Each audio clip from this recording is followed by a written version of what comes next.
संकोच नहीं है। कथा ठीक लग रही है?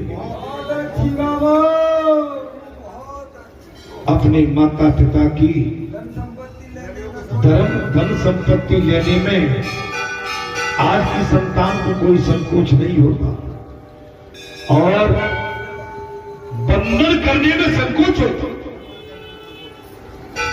क्षण बंधना करने में संकोच होता है, लाज आती है। माता पिता तो लक्ष्मी नारायण का स्वरूप है।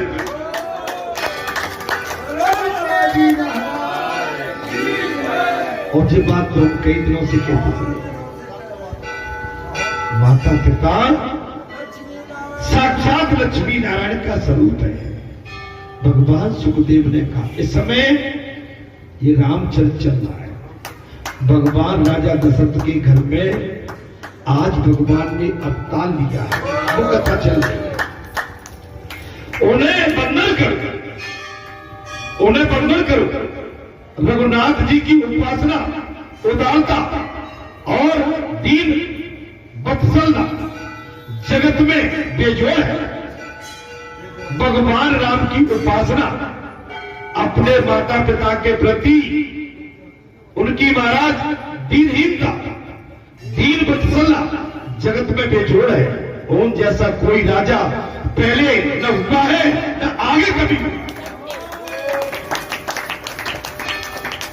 ओम जैसा राजा न पहले कभी हुआ है आगे। ऐसा को हमारा उदार जगमाए, ऐसा को बिन सेवा जो द्रवे दीन पर राम सरस कोई नाई। जो गति योग विराग जतन करे नहीं पालन महाराज मुनि ज्ञानी। अरे सो गति देत गीत सबरी कहूं प्रभु न बहुत जिन जानी। तुलसीदास सब भांत सकल सुख जो चाहे मंत्र मोरी। अरे तो मंज राम कान सब पूर्ण करे कृपा निध तोरी। भगवान जैसा संसार में कौन, उदार कौन है? न ऐसा कभी होगा, न हुआ है, न आगे देखने को मिलेगा। रामचरित्र दिव्य है, कथा में सुंदर चीज आ गई। भगवान सुखदेव ने कहा, राजा परीक्षित रामचरित्र दिव्य है। अच्छा एक बात बताओ, रामचरित्र कब से चल रहा है? अच्छा भागवत कथा में रामचरित्र मानस की कथा कितनी आती है? भगवान का अवतार कह दिया, तीनों रानियों को परिचय दे दिया और सब कुछ बता दिया, उसके आगे बढ़ गए। लेकिन रामचरितमानस की व्याख्या बहुत बड़ी है। राम अवतार की व्याख्या वर्षों तक चलेगी। उनका चरित्र सभी को डोलायमान करता, लुभाता है। सर्प के कान नहीं होते, कान जानते हो इसका क्या है? महाराज शेषनाग सर्पों का राजा है। क्या कह रहे हैं महाराज? सर्प के कान नहीं होते, कान जानते हो क्या इसका? बोले शेषनाग सभी सर्पों का राजा है, उसी के फन पर महाराज धरती थमी हुई। तो वो सर्प जब जमीन पर चलता है ना, तो बगैर कान के वो सुन लेता है। क्यों? उसके फन पे धरती टिकी हुई, उसके फन पर राम कथा के श्रवण से यदि शेषनाग डोलने लगे तो धरती का विनाश हो जाएगा।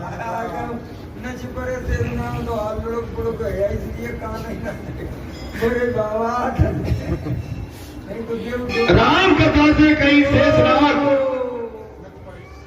डोल पड़े, नृत्य करने लगे तो सारी धरती उलट पुलट हो जाएगी। इसलिए नागराज के कान नहीं दिए।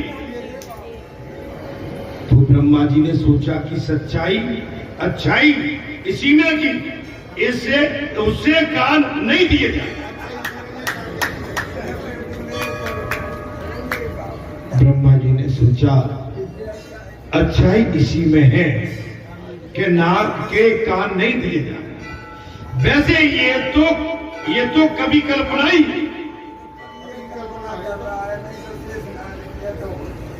ये तो कभी की कल्पना है। राम में उसी सद्गुण इकट्ठे हुए हैं। राम में सभी सद्गुण इकट्ठे हुए हैं। उन्होंने एक पत्नी का व्रत पालन किया है। उन्होंने एक पत्नी का व्रत पालन किया है। आपने बड़े का जो भी हमारे अपने से बड़ों का जो भी अच्छा लगे उसे जीवन में उतारना चाहिए। अपने से बड़ों का जो अच्छा लगे उसे अपने जीवन में उतारना चाहिए। उन्होंने दशरथ से सभी कुछ लिया, किंतु बहु पत्नी को नहीं लिया। पिताजी 3 ब्याह नहीं करते, इसलिए राम समझ गए। राजा दशरथ से सारे गुण स्वीकार किए, लेकिन राजा दशरथ का एक गुण स्वीकार नहीं किया था, वो था बहुपत्नी। बाबा राम जी ने संकल्प ले लिया एक पत्नी धारण करो। अगर राजा दशरथ एक पत्नी धारण करते तो आज ये राजा दशरथ की गति नहीं होगी। पुरुष यदि एक स्त्री पत्नी में काम भाव रख के धर्म अनुकूल कामोपभोग करे तो गृहस्थी होने पर भी वो ब्रह्मचारी है।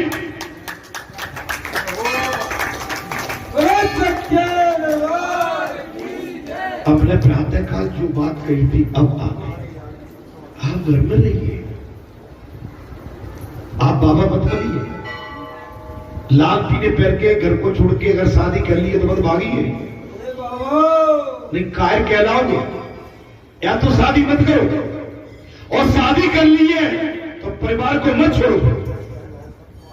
परिवार छोड़ा तो कार्य कहलाओगे और आपको परिवार का पाप लग जाएगा, क्योंकि आपने अपने निजी स्वार्थ के लिए बड़े पूरे परिवार का त्याग कर दिया, जो आपत्ति विपत्ति का शिकार भी हो सकता है,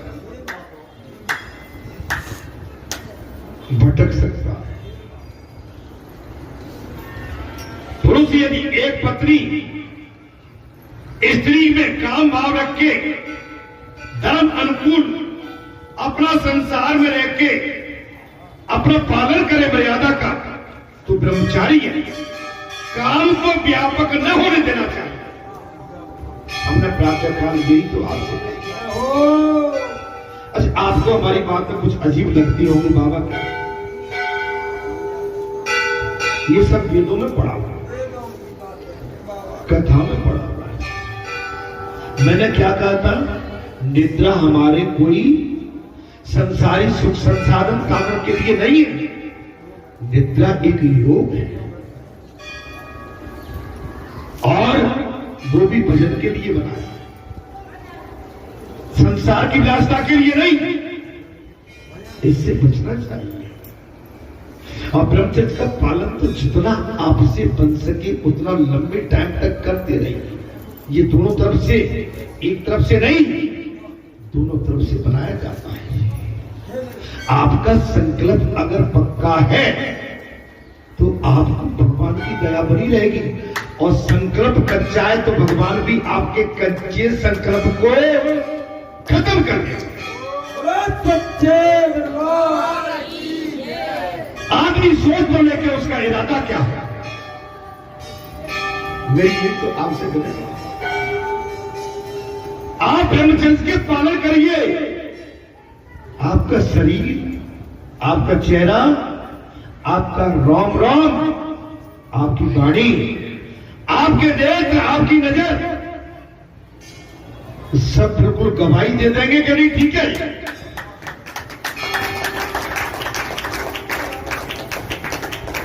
आपने कहीं ब्रह्मचर्य को खंडित किया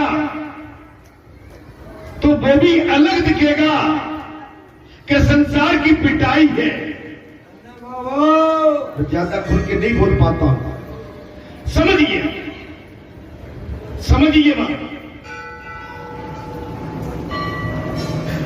वैसे तो ये कभी कल्पना हो सकती है, पुरुष यदि एक पत्नी को धारण करे तो वो मर्यादा का पालन करके और ब्रह्मचार्य का पालन करके संसार में एक योगी की तरह रह सकता है, योगी की तरह। एक ही मात्र में संकुचित कर दो, इस हेतु के लिए ही विवाह का आयोजन किया गया। संसार में भगवान ने जो शादी की परंपरा बनाई है इसलिए किया है कि आप इधर उधर कहीं भटके नहीं, आप एक मर्यादाशील व्यक्ति होके पत्नी पत्नी का अपना जो आपका पवित्र रिश्ता है, आप इसको मर्यादा के साथ, पवित्रता के साथ और आनंद के साथ काम भाव में एक ही मात्र मैं नियत करके उसका नाश कर दोगे नहीं, वो बात अब आप बचिए। बात ये काम वासना जो होती है, मालूम है जे आपको हमको कितना कमजोर करती है, हमारी चलने की शक्ति को छीनती है, उठने बैठने की शक्ति को, हमारी मानसिकता, हमारे विवेक को, हमारी एनर्जी को, हमारी शक्ति को छिन्न भिन्न कर देती है। हमें पता नहीं पड़ता कि हम कितना बड़ा अपना नुकसान करके बैठे हैं और व्यर्थ में नॉट फॉर यूटिलाइज दिस आगे डॉट डॉट डॉट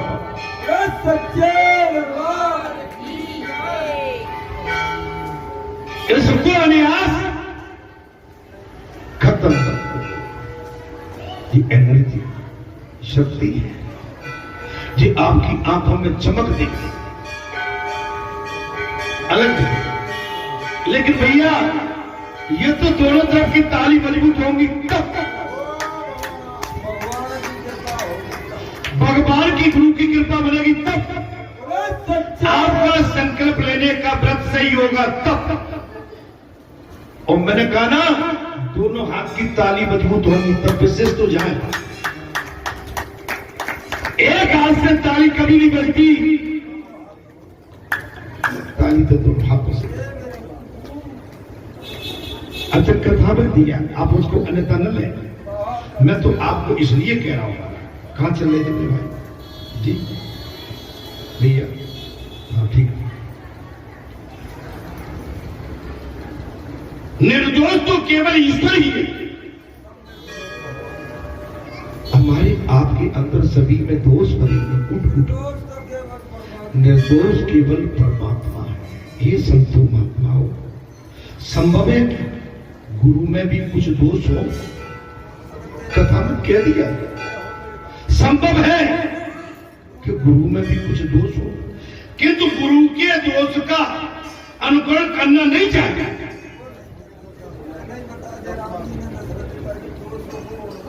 नहीं आई, संभव है कि आपके सदगुरु में भी कुछ दोष हो, लेकिन अपने सदगुरु के प्रति नॉट इफ एंड बट किंतु परंतु नहीं चाहिए। हमें उधर अपना दिमाग नहीं दौड़ाना चाहिए। राम किसी स्त्री को और सीता को किसी पुरुष को नहीं देखते। राम न तो किसी स्त्री को देखते थे और सीता न किसी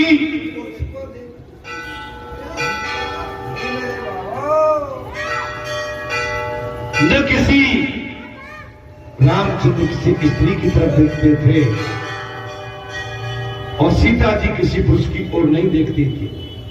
शास्त्र की यही मर्यादा है, राम अवतार की यही मर्यादा है, राम कथा की यही मर्यादा है, राम का जीवन ही मर्यादा है, राम का संकल्प ही मर्यादा है, राम का अवतार ही मर्यादा है, राम का विचार ही मर्यादा है,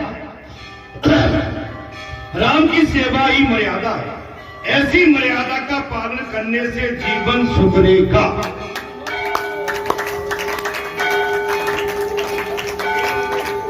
ऐसी मर्यादा का पालन करने से जीवन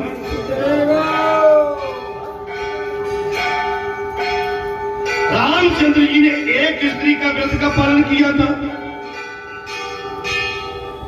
भगवान श्री रघुनाथ ने अपने जीवन में एक स्त्री का विवाहित जीवन बिताने का संकल्प लिया तो दोष अपना निजी का होगा, स्वयं का होगा।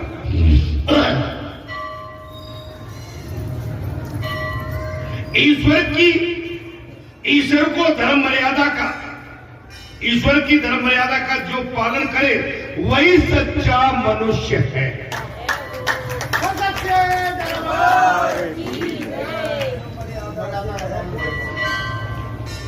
ईश्वर की धर्म मर्यादा का जो पालन करता हो वही तो सच्चा मनुष्य, बाकी नहीं है।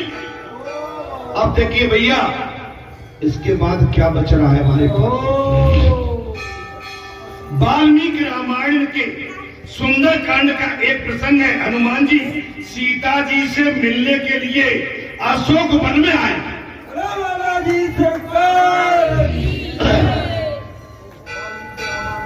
वाल्मीकि रामायण का एक प्रसंग है श्री हनुमान सुंदरकांड का। हनुमान जी सीता मैया से मिलने के लिए अशोक वन में आए थे। वापस लौटते समय उन्होंने माता जी से कहा, अच्छा अब मैं जा रहा हूं। वापस लौटते समय पवन पुत्र हनुमान ने कहा, माता मैं जा रहा हूं। सीता जी ठीक ही हुआ कि तू मुझसे मिलने आया। तेरे जाने के बाद राक्षसियां मुझे सताएंगी।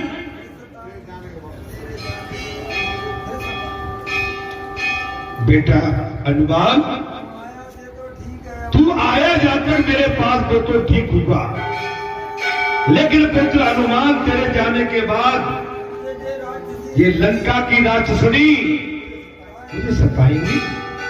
हनुमान जी, यदि आप मुझे आज्ञा दें तो मैं आपको अपने कंधे पर बिठाल कर इस समय रामचंद्र के पास लेके चल सकता हूं। हनुमान जी ने कहा, मां अगर तुम्हारा आदेश हो, आज्ञा हो तो मैं अभई मां तुम्हें जाओ निभाई और प्रभु आयुष देगा। भैया मैं तुम्हें अपने कंधे पर इसी समय बैठा के मैं ले चलूं। मैं रामदूत हूं, मुझे कोई मार नहीं सकता। बाबा हनुमान जी ने साफ कह दिया, भैया मैं राम का सेवक हूं, राम का दास हूं, राम का दूत हूं, मुझे कोई मार नहीं सकता।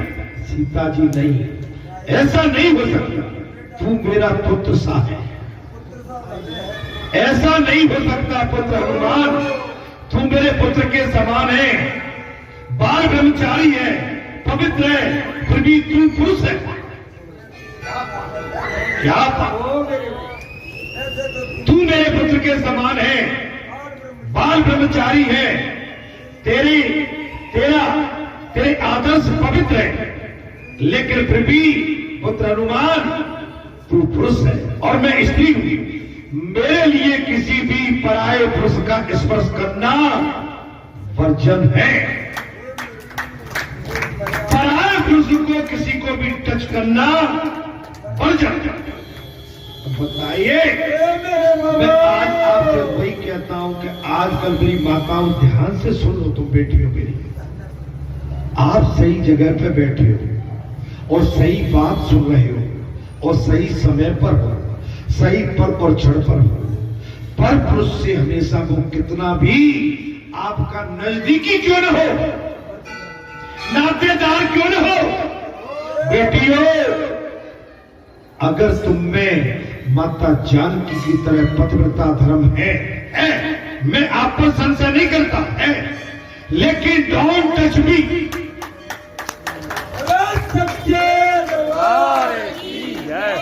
किसी पराये पुरुष को स्पर्श करना भी मर्यादा के विपरीत है, पाप नहीं कह रहा हूं। तुम्हारा भले ही बेदेव लगता हो, मेरा देवर हो, अरे खास देवर क्यों ना हो, मैं तो जहां तक ही कह रहा हूं, मैं दूर की तो क्या बात करूं। बुरा मत मानना मेरी बात का। मैं आपको बात नहीं कर रहा हूं, मैं तो केवल जो कहा है सो बता। सीता मैया कह रही है। माता जानकी ने साफ कह दिया, पुत्र हनुमान तू बाल ब्रह्मचारी है, तुझ पर पूर्ण भरोसा है, लेकिन बेटा हनुमान मेरे लिए किसी भी पराये पुरुष को स्पर्श करना वर्जित है। पर पुरुष के स्पर्श से सती नारी के पतिव्रता भंग हो जाता है। मैं नहीं कह रहा हूं, कथा कह रही है, ये माता ने कह रही, ये जानकी ने।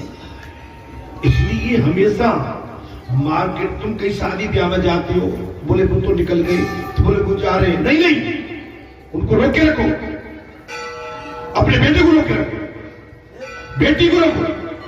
वो कौन जा रहे हैं हम नहीं जानते, वो कौन जा रहे हैं, हम तो अपने पति के साथ जा रहे हैं।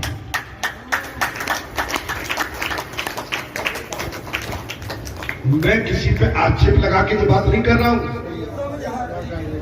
मैं तो केवल बिना भाव से आपसे प्रार्थना कर रहा हूं, क्योंकि मौका मिला है तुम्हें बताने का, इसलिए बता रहा हूं। और आपको ही नहीं, मैं इस बात को खुद भी समझ रहा हूं। बालाजी महाराज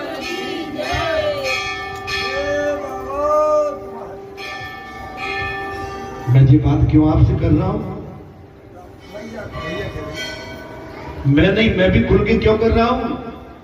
हम इसका पूरा तरह से पालन करते हैं, और पालन करेगा वो जो से बोल पाए।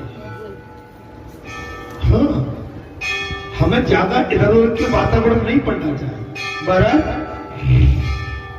रघुनाथ जी, महाराज मैं तेरे कंधे पर बैठ जाऊंगी तो लोग क्या कहेंगे? अब तो समझ में आ गई जी कथा कह रही है। आपको लग रहा मैं कोई मनगढ़ंत नहीं, लोग क्या कहेंगे? मुझे तुम पर विश्वास है, मैं किसी भी देवर की पवित्रता पर, बेनेब की पवित्रता पर, उन पर शंका नहीं कर रहा हूं, लेकिन हमें जब बात सुनने को मिली है तब मैं कह रहा हूं मर्यादा में रहना है। मर्यादा। रघुनाथ जी मेरे सिवा अन्य किसी भी स्त्री का स्पर्श नहीं कर सकते जी सकते। मेरे स्वामी रघुनाथ जी, पुत्र हनुमान मेरे सिवाय किसी भी परनारी पर स्त्री को स्पर्श नहीं कर सकते। मैंने भी उनके सिवाय किसी अन्य पुरुष के चरणों तक को स्पर्श नहीं किया। मैंने भी किसी पर पुरुष के चरणों को भगवान राम के अलावा स्पर्श नहीं किया। भगवान सुखदेव ने कहा मन में भी किसी का स्पर्श, महाराज मन में भी किसी का स्पर्श न करो। स्त्री को चाहिए कि अब आ गई बात, अब आ गई बात, ध्यान से सुनिए। स्त्री को चाहिए कि वो पति के सिवाय किसी साधु संत के चरणों को भी स्पर्श न करे।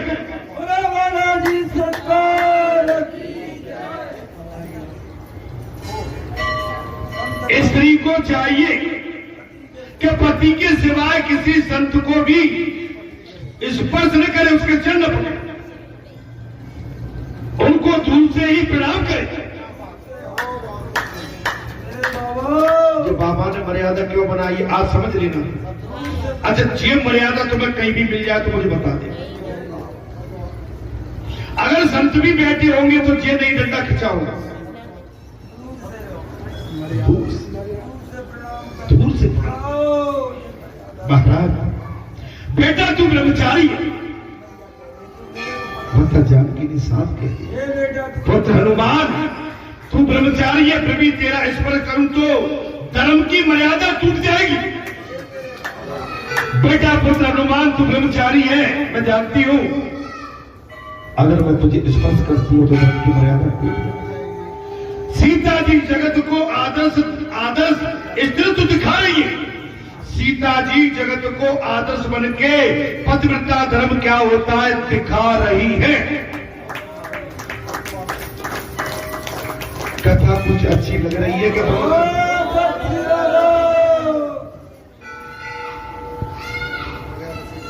इसी हेतु ही मैं प्रकट हुई।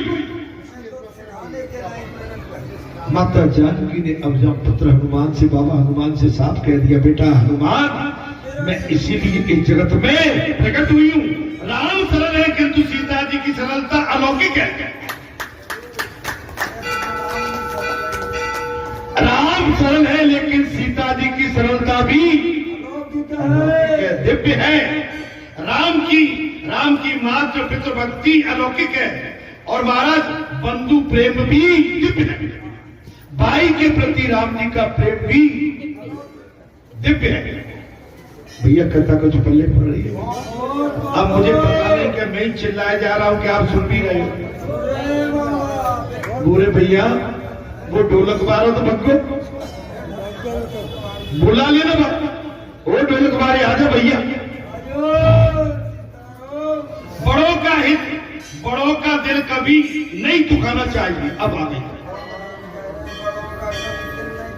बड़ों का दिल कभी दुखाना नहीं चाहिए। कैकेयी ने राम को वनवास दिया तो उन्होंने उसे प्रणाम करके कहा, माता जी मेरा भाई भरत यदि राजा बनने वाला है हो तो मैं 14 वर्ष तो क्या मैं आजीवन वनवास रहने को तैयार हूं।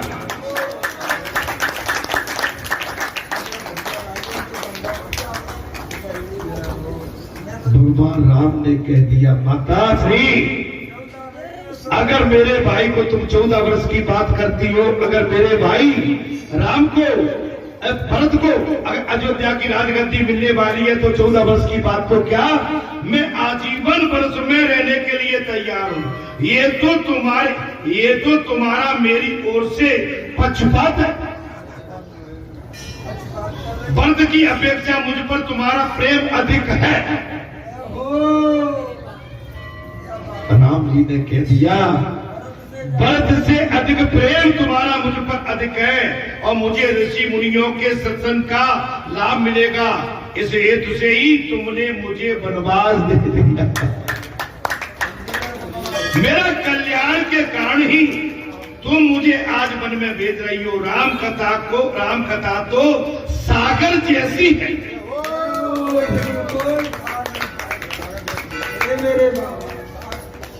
क्या सोच रहे हो भैया? क्यों डूबे हो सोच में? राम कथा तो सागर जैसी है। शिव जी ने 1 करोड़ श्लोक में ये कथा वर्णित की है। राम के सभी गुण जीवन में उतारो। राजा राम की प्रत्येक मर्यादा जीवन में उतारोगे तो रामनवमी का उत्सव परिपूर्ण होगा, सफल होगा।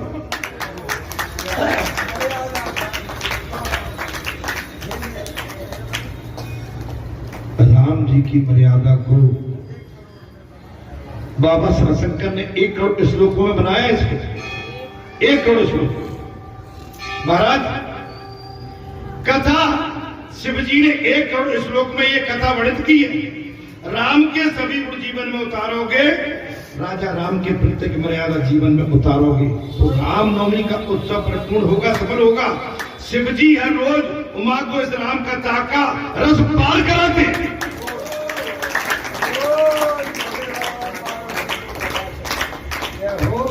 भगवान शंकर उमा मां पार्वती को हर रोज राम कथा कराते हैं, रसपान कराते हैं। हनुमान जी भी हर रोज सुनते हैं। इस राम कथा का एक एक श्लोक पापों का नाश करता है।